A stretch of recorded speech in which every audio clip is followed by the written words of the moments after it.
मैं शेयर कर सकती हूँ। लेकिन सबसे बड़ी बात यह है कि गाजीपुर मेरा जिला है, जमींदार मेरे यहाँ मेरे इलाके में सिया मुसलमान हुआ करते थे। और जैसा कि ये जो जीवन है ये पूरा मामला डिग्निटी का है। बहुत सारे बच्चे बहुजन समाज के, ओबीसी, एससी, एसटी, माइनॉरिटी के पढ़ने में बहुत अच्छे होते हैं, लेकिन वो 10वीं 12वीं से ऊपर नहीं जा सकते हैं, क्योंकि वो स्ट्रक्चर इतना ऑपरेसिव है कि वो उनको वहीं लपेट के खत्म कर देता है, चक्की की तरह पीस देता है, उनकी सारी प्रतिभा को कुचल देता है। मामला यह है कि लालू जी ने जो शुरुआत की 90 के दौर में, वो एक अद्भुत शुरुआत थी। मैं 90 में पढ़ता था और स्कूल में फर्स्ट आ गया 5वीं में। और मेरा जो स्कूल था, हम 3 बच्चे थे जो अक्सर फर्स्ट सेकंड थर्ड आते थे। लेकिन वो बेसिकली वो जो मोहल्ला था गाजीपुर शहर का, वो अग्रवाल बनिया डोमिनेटेड एरिया थी, और गंगा जी मेरे घर के बगल में थी। मैं नहाने गया, सुबह सुबह हम लोग नहाने जाते थे, गंगा जी नहाने गए, और एक आदमी था, पता नहीं चिढ़ता क्यों था, मुझे मालूम नहीं है। चिढ़ बहुत सारे लोगों को बहुत सारी चीजों से होती है, लेकिन उसमें मैं कोई मदद नहीं कर सकता था उसकी। और बच्चों की बातचीत हो रही थी, उसने पूछा कि कौन तुम्हारे स्कूल में फर्स्ट आया या सेकंड आया। बात हो रहा था, किसी ने बता दिया कि संदीप आया है, तो बोला कि मुलायमा। तो मैंने सुना, बड़ा अजीब लगा कि मतलब मेरा नाम संदीप है, मुलायमा कह रहा है। अब मुलायम सिंह वहां उस समय नए नए चीफ मिनिस्टर बने थे, मैं भी उनके बारे में नहीं जानता था। जीके की किताब में हम लोग याद किया करते थे, रटा करते थे, नारायण दत्त तिवारी। मुलायम सिंह नए 23-24 दिसंबर को बने थे 1989 में। जनता दल ही बनी थी 88 में।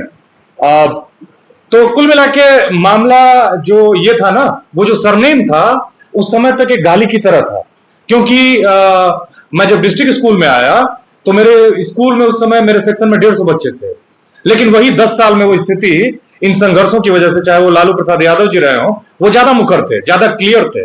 उनमें जो कॉन्सेप्चुअल क्लैरिटी थी, वो भारत के किसी भी बहुजन समाज के नेता में सबसे ज्यादा थी। उस कॉन्सेप्चुअल क्लैरिटी की वजह से एक बहुजनों को सम्मान वाला जीवन मिला। ये उनका असर है बिहार के बॉर्डर के बाहर का। मैं तो बहुत ही नजदीक का ही हूं, लेकिन ये पूरे भारत में लोग महसूस करते हैं, चाहे वो आंध्रा हो, चाहे वो तमिलनाडु हो, चाहे वो केरला हो। तो ये मेरा कहने का मतलब ये है कि ये तो मामला हो गया, मतलब हमारे नायक का। बहुत गाली देते हैं सब, चारा चोर कहते हैं सब, मुझे अब कोई फर्क नहीं पड़ता है। मैं कोई ईमानदारी से बता दूं, मुझे इसलिए फर्क नहीं पड़ता है क्योंकि मैं हकीकत जानता हूं। चोर तो लाल कृष्ण आडवाणी, अटल बिहारी वाजपेयी, जिनको भारत रत्न दे दिया गया है, मदन मोहन मालवीय है। आप क्रिस्टोफ जेफलोट की किताब को पढ़िए, वो साफ साफ कहता है कि मदन मोहन मालवीय ने जो अछूतों का एक आंदोलन था उसको कैसे सैबोटेज किया। गांधी ने उनको उस कमेटी का चेयरमैन बनाया था। तो पॉलिटिकल साइंस के हमारे साथी पढ़ते होंगे, जानते होंगे। और मैं आपको बताऊं कि ये एक्चुअली ये जो परसेप्शन है, ये संघर्ष चल रहा है। अगर आपको कोई यूनिवर्सिटी में कहता है कि आप फलाने कम्युनिटी से फलाने हो, तो आपको उसमें बहुत उस तरह से महसूस करने की जरूरत नहीं, क्योंकि वो कॉन्फिडेंस तोड़ने के लिए कहा जाता है। ये संघर्ष चल रहा है और उस दिशा में धीरे धीरे ये चीजें आपकी बढ़ रही हैं, आप आगे ही जा रहे हो। अब मैं वापस आता हूं, हेनरी विवियन डिरोजियो नया नया अध्यापक हुआ था जब भारत गुलाम था, वो कलकत्ता गया, जो उस समय का हिंदू कॉलेज था, बाद में प्रेसिडेंसी कॉलेज बना, अभी यूनिवर्सिटी हो गई है। उस आदमी ने जब शुरुआत की पढ़ाना वहां पे उस कॉलेज में, तो लोग कहने लगे, आरोप लगता था कि ये युवाओं का दिमाग खराब कर रहा है। और जबकि वो सीधी बातें कहते थे कि तुमको दकियानूसी बातों से दूर रहना है, साइंस की तरफ जाना है, मॉडर्निटी की तरफ जाना है। मॉडर्निटी का मतलब कि जींस ली कूपर का ना पहन लीजिए या लुई फिलिप का कपड़ा ना पहनिए, मॉडर्निटी नहीं है। मॉडर्निटी का मतलब कि कितने आप अपने विचारों में मॉडर्न है। मॉडर्न का मतलब होता है कि आप कितने मतलब सेंसिटिव हैं, कितने आप एक आदमी के रूप में इवॉल्व हुए हैं, ये सब कुछ चीजें हैं। तो ये चाहे किसी भी पार्टी का, वो चाहे शिक्षकों का दल हो या फिर स्टूडेंट्स का दल हो, वो कितना pro society, pro humanity, pro country है, ये बहुत महत्वपूर्ण है। तो मैं यही चाहता हूं आप लोगों से कि आप भले मुट्ठी भरो। वो विवियन डिरोजियो अकेले था, बहुत कम उम्र में मर गया, बहुत प्रताड़ित किया लोगों ने, बहुत अपमानित किया उस कलकत्ता में। लेकिन वो कलकत्ता जो एक शहर के रूप में आज आगे है, उसकी नींव में कहीं ना कहीं हेनरी विवियन डिरोजियो है। उसी तरह से अगर बहुजन समाज के लोग बड़े घरों में, बड़ी गाड़ियों में घूम रहे हैं, तो उसी नींव में कहीं ना कहीं कर्पूरी ठाकुर, लोहिया, आर.एल. चंदापुरी, बीपी मंडल, महात्मा फुले, ईवी रामास्वामी पेरियार और लालू प्रसाद यादव जी भी। तो मुझे यही कहना है कि कौन क्या कहता है, उनका क्या नैरेटिव है, उसके चक्कर में हमको पढ़ने की जरूरत नहीं है। हमको अपने को एम्पावर करना, और एम्पावर हो सकते हैं हम एजुकेशन से, अपने आइडियाज से। इसीलिए आपको विरोध करना है कि भाई आपकी कहीं से भी रिजर्वेशन हो चाहे ना, हम लोग सबसे इंटेलिजेंट है, हमसे ज्यादा मेरिट किसी में नहीं हो सकते, मैं आपको बता रहा हूं ईमानदारी से। क्योंकि जो मेहनत कर सकता है, जो शारीरिक श्रम कर सकता है और मानसिक श्रम आराम से कर सकता है, बस उसका ओरिएंटेशन गड़बड़ है। इसीलिए जब मंडल लागू हुआ उसके बाद जानबूझ के स्कूलों के स्ट्रक्चर को, कॉलेजेस को, विश्वविद्यालयों को, मैं जिला स्कूल का प्रोडक्ट हूं, मेरे एक भूमिहार हिंदी के टीचर थे और वो बड़े मैंने कास्ट फीलिंग रखते थे। वो क्लास में पढ़ाने नहीं आते थे कि मैं, जो ज्यादातर बच्चे हम बहुजन समाज के थे, उस स्कूल में ज्यादातर बच्चे हम बहुजन समाज के थे, और वो इस भाव से नहीं आते थे कि पढ़ाएंगे, उनमें बहुत जलन की भावना थी। मेरा ये कहना है कि बहुत सारे अपर कास्ट हो चाहे किसी भी कास्ट के, मैं जाति के बंधनों में लोगों को नहीं बांटता, बहुत सारे अपर कास्ट के बहुत ही प्रोग्रेसिव लोग हैं, बहुत ही अच्छे लोग हैं, जो आदमी की तरह सोचते हैं। हमको, मुझे यही कहना है, ये मैसेज देना है आपको साथियों, कि आप बहुत ही ईमानदारी से थोड़ा ही प्रयास करिए, लेकिन ईमानदारी से उसी दिशा में प्रयास करिए।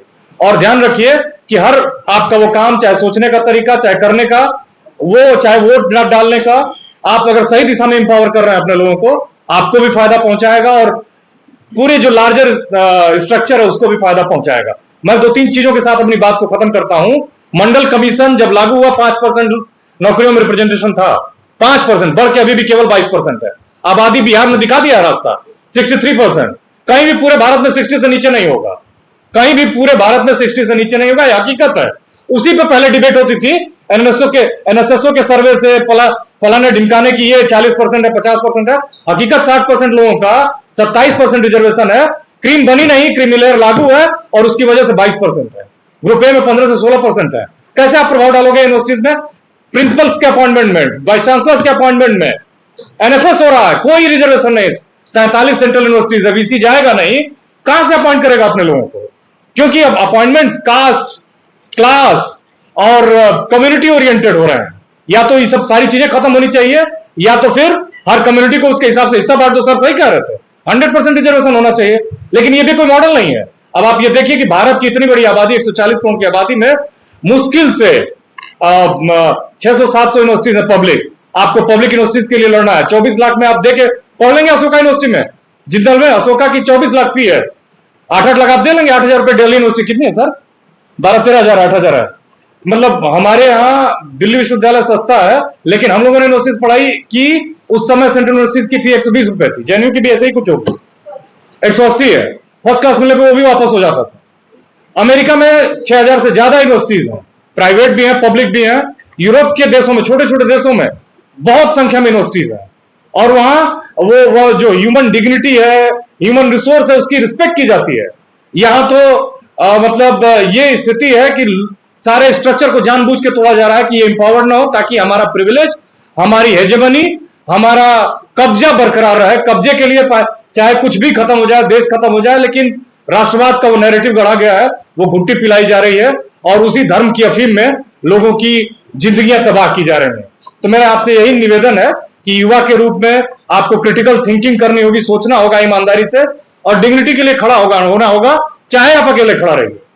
और आरजेडी की जो वैचारिक क्लैरिटी है, वो किसी भी आज के भारत के दल में, आज मैं अगर देखता हूं तो मुझे लगता है कि जिस तरह से जो हाल डीएमके का था, कभी जस्टिस पार्टी का होता था, उस तरह से आरजेडी की क्लैरिटी है, वो खड़ी है साफ साफ सामने एकदम। उसमें कोई एम्बिवेलेंस नहीं है, द्वैध नहीं है। और संस्कृत में कहते हैं ना कि संशयात्मा विनश्यते, जहां कंफ्यूजन होगा वहां खात्मा निश्चित है। कंफ्यूजन नहीं है उनको।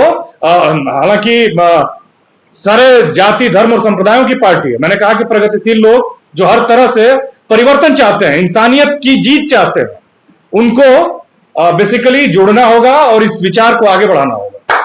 कोई कुछ भी कहे, लालू हमारे लिए देवता है, लालू प्रसाद जी, और उस देवता का हम सम्मान करते हैं, उनकी विचारधारा का सम्मान करते हैं, और कहने वालों से हमको कोई डर नहीं है, भय नहीं है। अगर वो चाहते हैं देश में परिवर्तन, उनका भी सम्मान है, उनका भी स्वागत है। धन्यवाद।